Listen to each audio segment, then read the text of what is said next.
Hello Vizag. First of all ఈరోజు సాయంత్రం ఇంత చల్లగా ఆహ్లాదంగా మంచిగా ప్లాన్ చేసినటువంటి నిర్వాహకులకి, ప్రొడ్యూసర్ వెంకట్ గారికి థ్యాంక్స్ చెప్పాలి. Glorious 75 films, what a career Venkatesh sir. You are a big inspiration to everyone. మొన్న ఫంక్షన్ మిస్ అయ్యాను. Hearty congratulations to you. బాలవాక్కు బ్రహ్మవాక్కు అంటారు. సారాబాబు చెప్పినట్టు ఈ సంక్రాంతి లెక్క మార్చే సంక్రాంతి 13వ తారీఖు సైలెంట్ కిల్లర్ లాగా అలా వస్తుంది ఈ సినిమా.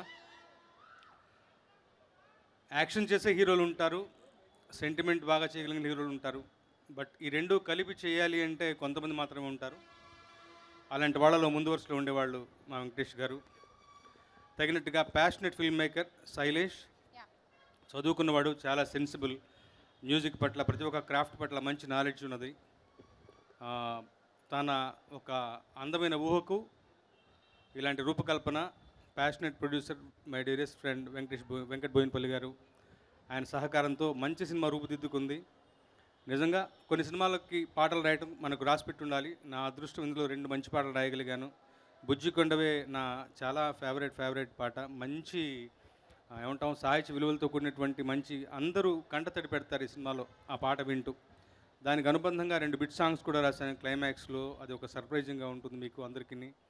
చాలా గొప్ప సినిమా అవుతుంది, చరిత్రను తిరగరాసే సినిమా అవుతుంది. 13వ తారీఖు అందరితో పాటు నేను కూడా ఎదురు చూస్తాను. ఇందులో చిన్న క్యామియో రోల్ చేయించాడు శైలేష్ నాతోటి.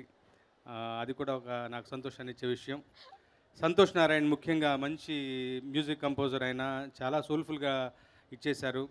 ఇంకొక సర్ప్రైజ్ అంటే అలా కుదిరేసింది, మనందరికీ ఇష్టమైనటువంటి బాలసుబ్రహ్మణ్యం గారు ఆయనే పాడారు అన్నట్టుగా వాళ్ళ అబ్బాయి ఎస్పి చరణ్ గారు ఈ బుజ్జి కొండవే పాటను రెండర్ చేయడం అనేది నిజంగా చాలా నా మటుకు నాకు అంటే పాట, భావం, సినిమాలో సందర్భం మనకి కళ్ళనీళ్ళు తెప్పించే విషయం అయితే, దానికి మీరి ఆ పాట వింటున్నప్పుడు మనకు బాలసుబ్రహ్మణ్యం గారికి గుర్తొచ్చి మరోసారి కంటతడి పెడతాం. అంత గొప్పగా కుదిరింది ఈ పాట.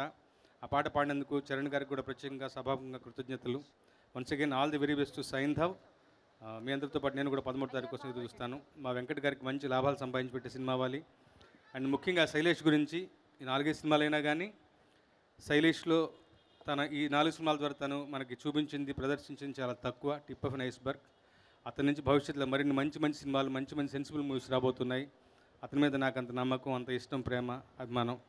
Once again thanks for the opportunity Shailesh, Venkatesh గారు, వెంకట్ గారు. అందమైనటువంటి సార్కాస్ నవాజుద్దీన్ గారు అయితేనేమి, యాండ్రియా అయితేనేమి, ఆర్య గారు అయితేనేమి, శ్రద్ధా శ్రీనాథ్ గారు, రుహానీ గారు. కన్నుల పండుగ ఉండబోతుంది ఈ cinema. Once again all the very best to sign the on this 13. Thank you so much. Hi, hello. Mesmerise చేసే మూవీ ముచ్చట్లు, రిలీజ్ అయిన వెంటనే రివ్యూస్, మీ అభిమాన తారల రియల్ స్టోరీస్, సినిమా సమాచారం ఏదైనా క్షణాల్లో మీ చెంతకు. మరింకెందుకు ఆలస్యం, యోయో సినీ టాకీస్ ని సబ్స్క్రైబ్ చేసుకోండి. హలో నోటిఫికేషన్ కోసం గంట కొట్టడం అస్సలు మర్చిపోకండి.